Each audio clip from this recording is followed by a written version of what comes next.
There's no time to explain.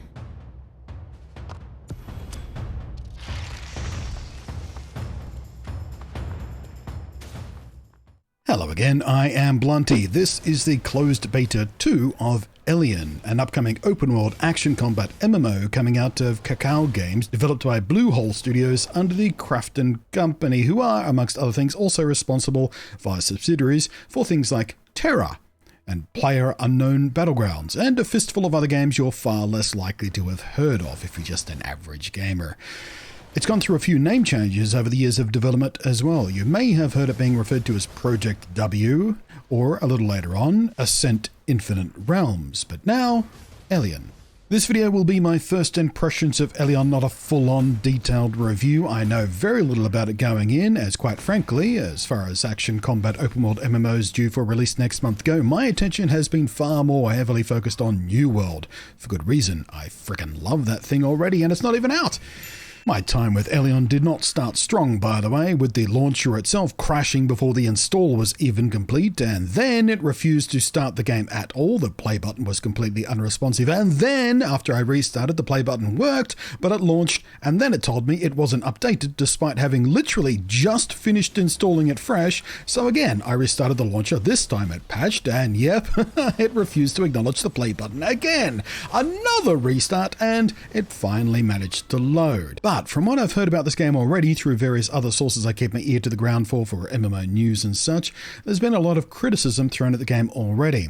It's been accused of being a lazy clone of Terra, even right down to reusing assets, which is funny because I remember back a decade or so ago, before Terra itself even launched, Bluehole were accused of using stolen assets in Terra in the first place. But frankly, I don't care much about all that crap. I've never played Terra, so I'm not worried about if Bluehole are reusing ideas, mechanics, or even assets from one of their old games. I mean, I'm a decades-long Pokemon RPG fan, so yeah, recycling clearly doesn't bother me. But by far the biggest and loudest criticism of the game is the pay-to-win mechanics in the cash shop, which in this day and age is an accusation thrown at pretty much every game with a cash shop of any kind, because, well, gamers hate it, and we really, really hate it, and we like telling developers how much we hate it in the hopes that they will one day disappear. They won't, but we can hope. And we can whine, and we can bitch, and we can flail, and we can ball up our fist, and we can grit our teeth and say, cut it the fuck out, please. But in this case, being an MMO with Korean developer heritage, it may indeed be valid because Korean MMOs are notorious for their pay-to-win bullshittery. So, before we go any further on the game itself, let's take a look at the cash shop. Alrighty, here we go. Let's do this live so I can get my just raw reactions to it. Ruby Shop is down here. Helpfully, the only colored icon on the entire garbage interface here, so it's nice and easy to spot. Let's have a look. Ruby Shop beta version. So, dual studded material bag, large bag. Okay, so inventory expansion straight up. You can just pay for inventory expansion. Okay. Appearance change, yep, pretty much expected that. Character expansion slot ticket, okay, so you can buy more characters on your account, that's pretty common. Craft an account-wide buff that allows you to customize your character and decorate your equipment for free for 30 days. That's starting to get a bit skeevy. A scroll used to restore experience that is lost upon death. There's some pay-to-win stuff going on already. General goods, vendor call. This item can be used to summon a general goods. Oh, you can just summon a merchant near you. Fantastic. You can just pay to summon a merchant. Housing upgrade. That's pretty normal. Inventory space expansion. Expand your inventory space by 8 slots. Just pay for more inventory. Pay for more inventory. Have more pets. That's some pay to win stuff there because, as far as I understand it, pets increase certain stats boosts and stuff. Not combat, but like better rewards and more experience gain and shit like that. So that's definitely pay to win stuff right there. Scrolls to resurrect instead of dying and recovering. Yeah, okay, so that's more pay to win right there. Account wide buff that provides you with the following benefits for 30 days. What benefits? Pay to win, hunting experience, item drop rate, AP recovery speed, inventory space. Okay, so this is a time limited pay to win. 30 days worth of some very valuable stuff here. That's kind of skeevy. You can just summon storage. You just pay to summon storage. Okay, that's not really pay to win, but that kind of skeevy. Just that's putting inconvenience in the game to sell it back to you later. That these just access to your storage could be just in the game, but no, you have to pay to access your storage anywhere instead of going back to town. Storage-based expansions. Okay, gross already. Okay, so we have outfit stuff. There's some pretty good looking cosmetics in here. Yeah, my stance on cosmetics is I don't mind. I don't mind paying for cosmetics. Some people get their back up, you know, stuff like this. Oh, my immersion! Well, you're ruining my immersion! Well, I mean, if you're playing a game like this and you're worried about immersion, then you might be playing the wrong types of games, I think, there, buddy. My immersion! My sunglasses are on inside my helmet.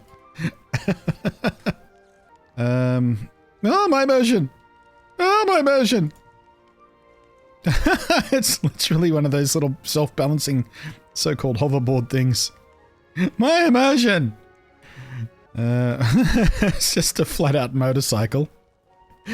Yeah, like I said, if you're worried about your immersion, you're playing the wrong game. Ooh, that's actually pretty badass. Mobile wingsuit A. That looks like it's right out of Gundam. Oh dear, more pay-to-win stuff. AP recovery potion. Experience acquisition increase. Battle gold acquisition increase. Battle item increase. Oh, this is some pretty gross stuff. My immersion! It's fair to say, there is some decent common cash shop stuff here, but there's also quite a large stack of what would hard to be defended as anything else but pay to win. Keep that in mind if you want to play this game. You don't have to buy that sort of stuff, but people who do buy it are going to have significant advantages over you when it comes to leveling up, when it comes to gear, when it comes to gold, when it comes to being able to access their inventory wherever they are. There's lots of advantages to that pay-to-win stuff, so depends on how seriously you're taking this. But yeah, that's pretty stinky. Pretty stinky. There's no time to explain. Now, in the context of that, to the game proper. I like how as you start it gives you a few subtle choices for the visual presentation you'd prefer. Basically not much more than a few saturation and contrast filters, but it's nice to have this. And as you load up your character, there's like 21 different ones to choose from.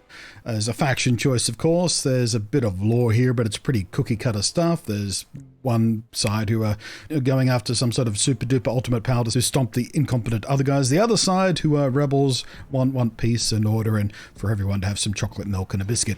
Character select comes next. Classes include Slayer, Warlord, Elementalist, Mystic, Assassin and Gunner, which despite some of the fresher sounding names are of course variations of the very standard MMO class systems we're used to, so you know, no need to fix what ain't broke. But I appreciate the fresh coat of paint they've put over it. Character creation is pretty nice, plenty of fiddling options, but overall pretty standard by at least Korean MMO standards. I wish New World would take a few hints here and there. Their character creation is very basic. And yes, of course, there is a boob slider. But character created, jump into the game itself. How about those graphics? Oh, baby. If you love the look of an Unreal Engine game from the year of DC's box office smash hit superhero film, Ryan Reynolds' Green Lantern, man, are you in for a treat because this looks just like 2011. If, however, you actually have noticed that it is in fact the year of 2021, well, you might just laugh your goddamn ass off like I have been because holy shit puddles, this game looks old. But you know what? Retro graphics have their place. Maybe it was a deliberate choice, maybe it was incompetence, maybe it was laziness, who knows? But for as much as you can get away with retro graphics as a stylistic choice, it doesn't feel very new either. The combat style, the responsiveness or lack thereof, the navigation, the user interface, the various systems at play all feel, look, sound, smell very old indeed. It genuinely looks, feels and plays like a 10-year-old MMO. I'm not saying this as metaphor, I'm not trying to be snarky, it really, really does feel like this is an old game. It's not necessarily a bad thing, depending on your taste, you might like that, but man, compared to how New World looks and feels and sounds and flows and... oh, this is just a big box of oofs. They call it action combat too, but frankly it's a little closer to tab targeting combat style from a traditional MMO than it is to an actual action RPG system. Oh, you'll move around and you'll need to move around and reposition and target manually and such, but it's really just one of those games where you brainlessly poop out to one of a few different skill rotations and cycle through cooldown clocks fairly mechanically on your hotbar. Beyond that, combat feels...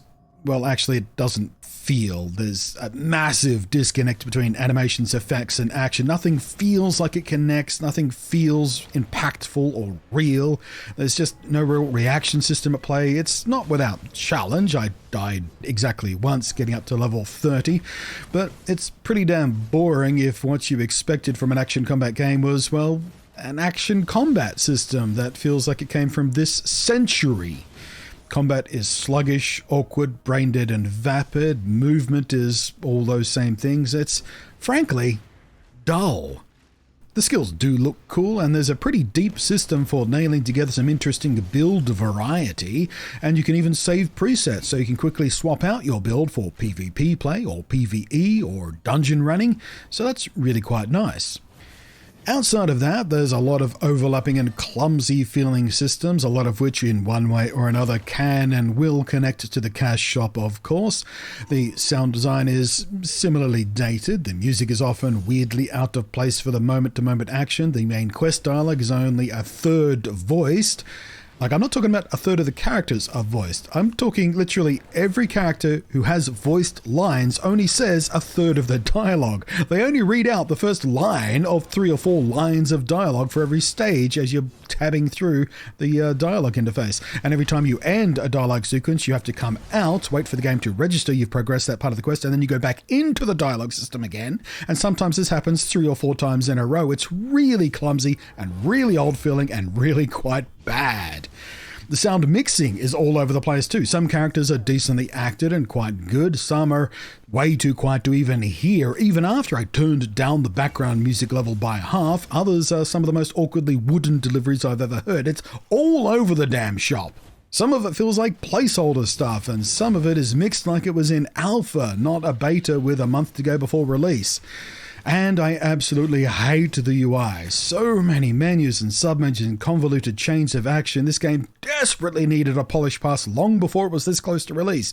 Again, it feels like an old game, but this time, it feels like an MMO that has already been around for a decade, and the menus and systems and user interfaces all feel like they've had 10 years of bloat stacked up on top of them as subsequent updates have come out and just added more and more stuff on top of what the game started with, and feature creep and dribble out.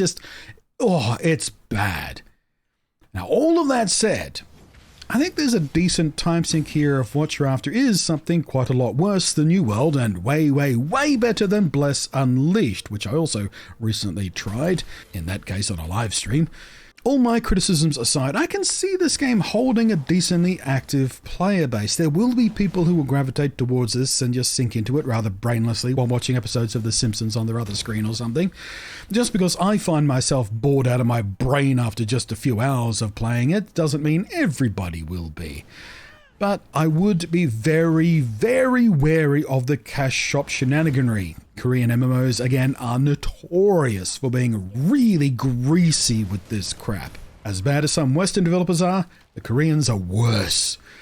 If it was free to play, I'd probably recommend it to at least try it out and see if you like it, but as it is pay to play and already has a skeevy cash shop, I'd recommend a general avoidance for the mildly curious players. There are better options out there that are either free to play or aren't so aggressive in their cash shops to start with.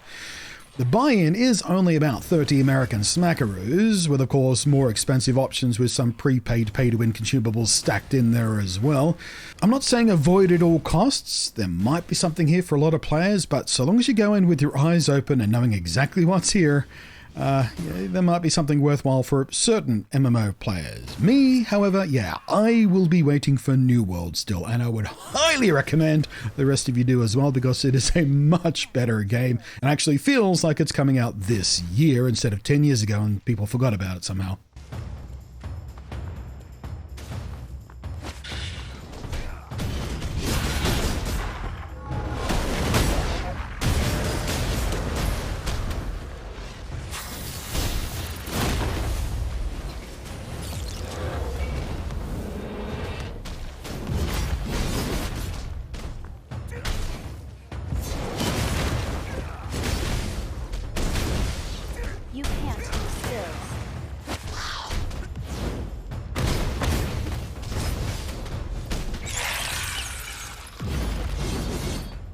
But there you are. My first impressions and probably last impressions of Elyon.